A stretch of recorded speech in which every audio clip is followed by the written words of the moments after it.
So, Sarthak, I believe that because, it is a part of the entrepreneurial journey. You have to face a lot of no's as well. So there are a couple of yeses, there are a couple of no's.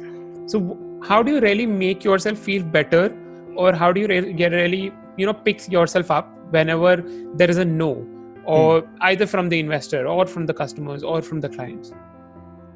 No, it's very difficult, right? Because everybody has expectations and hopes from something, and if that does not work out, it's really obviously dejected.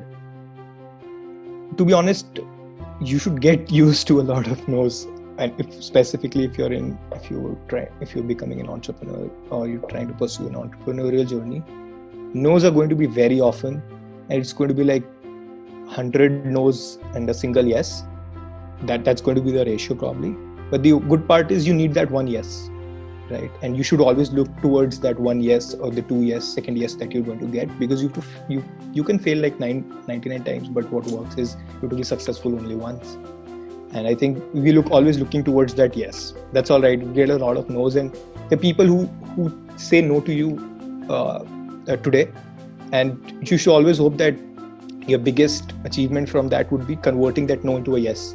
How would you convert that, and take that as a feedback rather than a dejection.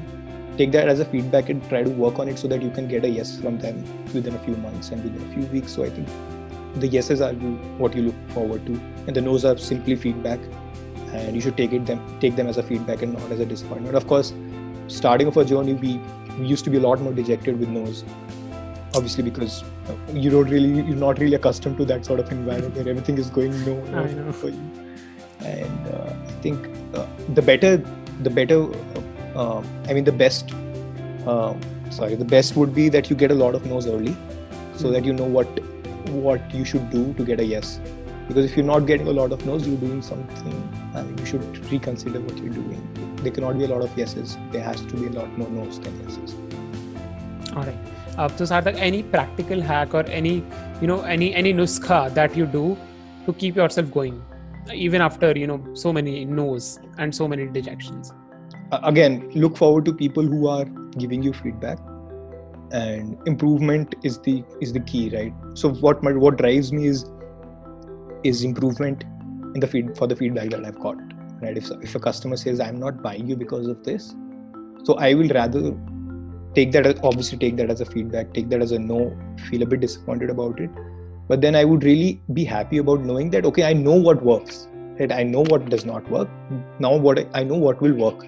So I'm more interested in fixing that and going to the next client probably with a better solution. I think that is what drives me, improving, at least in the product sense, right?